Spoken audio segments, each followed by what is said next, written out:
Hello दोस्तों, स्वागत है आप सभी का मैथ सांग क्लास में। प्रीवियस चैनल का नाम है हैप्पी क्लासेस 271835। वेलकम है सभी का। आज हम आपको नए सिलेबस से परिचय करा रहे हैं। भौतिक विज्ञान कक्षा 11 जिसका 30% भाग पुनः कम किया गया है और ये सत्र 21-22 के लिए ही है। तो इसे हम समझते हैं कि हमें क्या क्या पढ़ना है। इस सिलेबस को हम दो तरीक़ों में बता रहे हैं। पहला पार्ट हम ये बता रहे हैं कि क्या मुझे नहीं पढ़ना है, अर्थात इस नए सत्र में जो आपका चल रहा है शैक्षिक वर्ष सत्र 21-22, इसमें हमें ये जानना है कि क्या निकाला गया है पिछले वर्ष की तुलना में। और दूसरा भाग हम ये पढ़ेंगे कि निकालने के बाद अब हमें पढ़ना क्या है।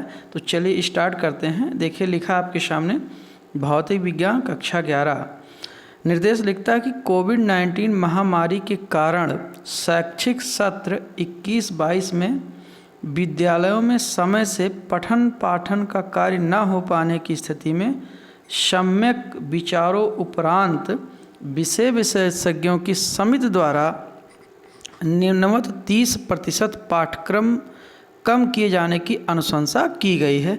तो जो पाठ्यक्रम निकाला गया है, सबसे पहले हम उसके विषय में बात करते हैं। अगर आप पूरा वीडियो देखेंगे तो बहुत समझ में आएगा, स्किप करेंगे तो थोड़ी सी आपकी दिक्कत हो सकती है, पूरी बात समझ में नहीं आएगी।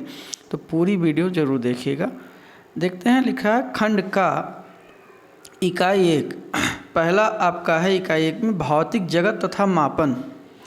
तो ये भौतिक जगत तथा मापन जो आपका इकाई 1 में एक चैप्टर पढ़ता है, प्राइवेट बुक में भी यही चैप्टर शुरू होता है और एनसीईआरटी में भी यही दिया है। तो इसमें हमें क्या नहीं पढ़ना है वो हम पहले बता रहे हैं। भौतिकी कार्य क्षेत्र एवं अंतर्निहित रोमांच, ये टॉपिक मुझे नहीं पढ़ना है। भौतिक नियमों की प्रकृति, इनकी प्रकृति कैसे होती है। भौतिकी प्रौद्योगिकी एवं समाज, लास्ट में एक निबंध टाइप का आता है कि भौतिक विज्ञान ने समाज को क्या दिया और क्या अच्छाइयाँ दी, क्या बुराइयाँ दी, समाज किस तरीके से भौतिक विज्ञान द्वारा प्रभावित हुआ, एक पूरा लेख होता है पहले चैप्टर में। तो अब ये नहीं है। इकाई 2 में आते हैं शुद्ध गतिकी। तो इसमें मुझे निर्देश फ्रेम नहीं पढ़ना है, जिसे हम एक्स अक्ष, वाई अक्ष, जेड अक्ष कहते हैं। और ये दो प्रकार के होते हैं, जड़त्वीय और अजड़त्वीय। तो ये मुझे नहीं पढ़ना है। और देखिए आपका निकल चुका है सरल रेखा में गति, ये भी नहीं पढ़ना है। नेक्स्ट है स्थिति समय ग्राफ, ये भी निकल चुका। चाल तथा वेग, ये भी हमें नहीं पढ़ना है, जो ग्राफ की सहायता से पढ़ते थे। अब देखिए इकाई 3 में लिखा है गति के नियम। तो गति के नियम में हम पढ़ते थे बल की सहज अनुभूत संकल्पना, यानी यहाँ पर बताया जाता था कि बल का कॉन्सेप्ट क्या है। और जड़त्व न्यूटन की गति का पहला नियम, एक्चुअली न्यूटन की गति के पहले नियम को हम जड़त्व का नियम भी कहते हैं। तो ये मुझे यहाँ नहीं पढ़ना है। संवेग और न्यूटन का गति का दूसरा नियम, कहने का मतलब न्यूटन का गति का पहला नियम, दूसरा नियम ये भी निकल चुका। आवेग भी निकल चुका और न्यूटन के गति का तृतीय नियम। तो पूरी बात बिल्कुल स्पष्ट हो चुकी है कि हमें न्यूटन के गति के नियम नहीं पढ़ने हैं। अब बात करते हैं इकाई 5 में दृढ़ पिंड तथा कणों के निकाय की गति। ये वाला पार्ट भी मुझे नहीं पढ़ना है, जिसमें हम स्पेशली पढ़ते थे समांतर अक्ष तथा लंबवत अक्ष परमेयों के कथन और इनके अनुप्रयोग। अगली बात देखते हैं, इकाई 6 में हमें नहीं पढ़ना है गुरुत्वाकर्षण। देखिए बड़ा इंपॉर्टेंट चैप्टर है ये, फिर भी निकाल दिया गया है कोविड-19 के कारण। इसमें पढ़ना है, नहीं पढ़ना है जो वो लिखा है ग्रहीय गति के कैपलर के नियम, मीन्स कैपलर के गति के नियम हमें नहीं पढ़ना है, जो ग्रहों की गति से संबंधित होते हैं, और गुरुत्वीय त्वरण। अब बात कर लेते हैं भाग 2 की, जिसे खंड खा कहते हैं। आपकी क्लास 11 में 2 बुक चलती है एनसीईआरटी के हिसाब से, एक पार्ट 1 एक पार्ट 2। तो हम सेकंड पार्ट में चलते हैं, जिसमें यहाँ खंड खा कहा गया है। लिखा है इकाई 1 स्थूल द्रव्य के गुण जिसमें प्रत्यास्थ व्यवहार, अपरूपण, दृढ़ता गुणांक, पाइशन अनुपात, प्रत्यास्थ ऊर्जा, ऊष्मा, ताप, ऊष्मा स्थानांतरण, चालन, संवहन और विकिरण, अर्थात जो यूनिट 1 से निकाला गया है वो प्रत्यास्थता का व्यवहार, और ये जो प्रत्यास्थता से संबंधित आप गुणांक पढ़ते थे वो निकल चुका है, पाइशा अनुपात भी निकल चुका है और प्रत्यास्थ ऊर्जा भी निकल चुका है। ऊष्मा वाले चैप्टर से आपको का निकाला गया है ताप का कॉन्सेप्ट है, और ऊष्मा स्थानांतरण, चालन, संवहन और विकिरण। तो ये चीज़ आपको बिल्कुल नहीं पढ़नी है, ध्यान रखें, बड़ा इम्पॉर्टेंट होता है ये, फिर भी निकाला गया है। इसी प्रकार से यूनिट 2 में ऊष्मागतिकी, ऊष्मा इंजन और रेफ्रिजरेटर्स, ये भी अब हमें नहीं पढ़ना है। इकाई 4 में निकाला गया है दोलन तथा तरंगे, मूल विधा तथा गुण आवृत्तियाँ, इसकी इंग्लिश भी लिख दी गई हैं, फंडामेंटल मोड एंड हार्मोनिक्स, क्योंकि इसकी हिंदी थोड़ा सा टफ होती है, और एक डॉपलर इफेक्ट जो सबसे लास्ट में पड़ता है ये भी निकल चुका है कोर्स से।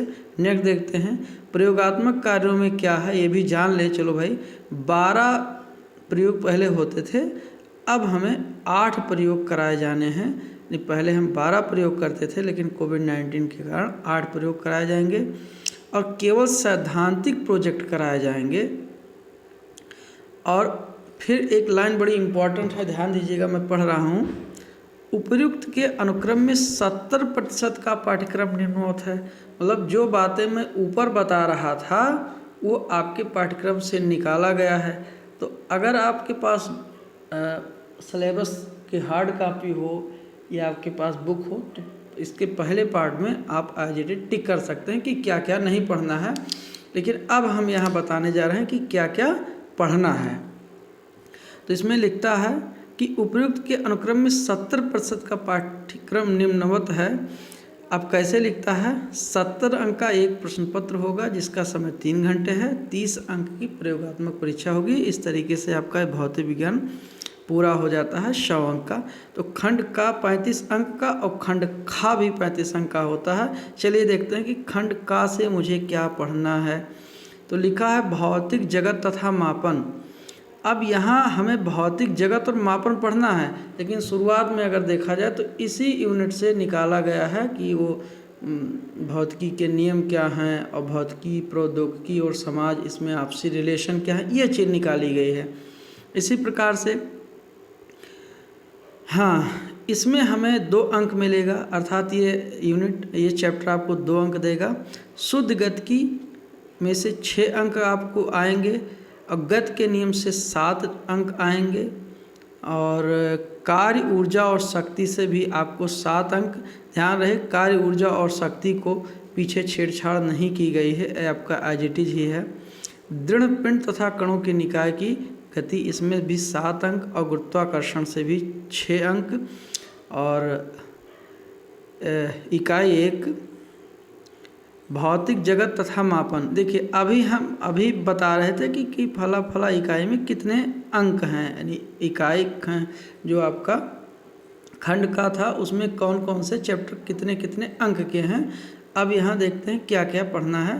तो मापन की आवश्यकता पढ़ना है, माप के मात्रक है, एसआई मात्रक, मूल मात्रक, व्युत्पन्न मात्रक, लंबाई, द्रव्यमान, समय मापन, यथार्थता आदि चीज़ें हैं, सार्थक अंक है। फिर भौतिक राशियों की विमीय विश्लेषण, अनुप्रयोग। तो यहाँ पर हमें बीमारी टोटल पढ़नी है। शुद्ध गतिकी में चलें, जो आपका 6 अंक देकर जाता है यूनिट 2। गति के वर्णन के लिए अवकल तथा समाकल की आरंभिक संक्रियाएं। तो यहाँ पर थोड़ा सा कॉन्सेप्ट दिया गया है डिफरेंशिएशन इंटीग्रेशन का। फिर है एक समान तथा असमान गति, माध्य चाल तथा तात्क्षणिक वेग, एक समान त्वरित गति, वेग समय, स्थिति समय ग्राफ तथा एक समान त्वरित गति के लिए संबंध। ध्यान दीजिए, यहाँ पर एक समीकरण स्थापित किया गया है, जबकि वहाँ से ग्राफ के संबंध में कुछ चीज़ें पहले से निकाली जा चुकी हैं। तो आप कंफ्यूज मत होइएगा। यहाँ वेग समय, स्थिति समय, ग्राफ एवं एक समान त्वरित गति के लिए संबंध हमें निकालना है इस ग्राफ से, न कि पर्टिकुलर पढ़ना है।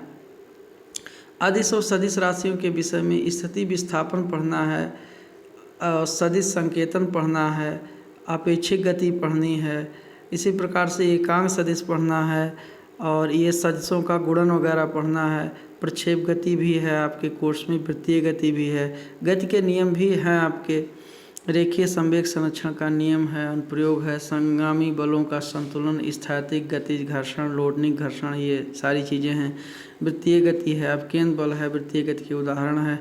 फिर कार्य ऊर्जा शक्ति जो आपको 7 अंक देगा, इसमें देखते हैं नियत बल और परिवर्ती बल द्वारा कृत कार्य है, गतिज ऊर्जा, परमेय है, शक्ति है, स्थिति ऊर्जा की धारणा है, ये बहुत सारी चीज़ें हैं।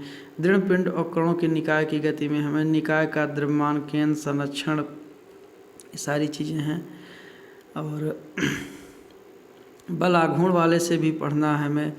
इसी प्रकार से आपका गुरुत्वाकर्षण में हम गुरुत्वाकर्षण नियम पढ़ेंगे, गुरुत्वीय त्वरण के मान में ऊंचाई में परिवर्तन। इसे हम ऐसे पढ़ते हैं कि जब हम पृथ्वी तल से ऊपर जाते हैं या पृथ्वी तल के नीचे आते हैं तो जी के मान में परिवर्तन क्या है, इसके विषय में पढ़ना है। इसी प्रकार से जो खंडखा है, स्थूल द्रव्य के गुण है, इसमें से हमें पढ़ना होगा प्रतिबल, विकृति, हुक का नियम, यंग गुणांक, आयतन प्रत्यास्था गुणांक, तरल स्तंभ के कारण दाब, पास्कल नियम आदि, श्यानता, स्टोक्स का नियम, सीमांत वेग, रेनॉल्ड अंक, ये सारी चीज़ें लिखी गई हैं।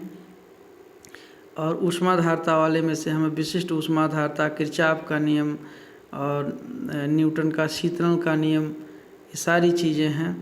ऊष्मागतिकी में हमें ये प्रक्रम पढ़ने हैं, समतापी प्रक्रम, रुद्धोष प्रक्रम, आदर्श गैस भी मुझे पढ़ना है। ये तो आप बुक में सारे सिलेबस को देख सकते हैं और ये इस तरीके से यहाँ पे टोटल आपका ये लिखा गया है। हाँ, एक वीडियो हम और बनाएंगे आपके लिए कि जिन लोगों को हार्ड कॉपी वेबसाइट से निकालना है और वो नहीं जान पाते हैं कि हम अपने विषय का हार्ड कॉपी कैसे निकालते हैं, तो उसका वीडियो भी अभी हम आपको लाइव करके देंगे और बड़ी आसानी से आपकी इच्छा होगी तो इसकी हार्ड कॉपी भी निकाल सकते हैं आप मेन साइट पे जा कर के UPMSP से। तो एक लाइक की उम्मीद करते हैं। Thank you.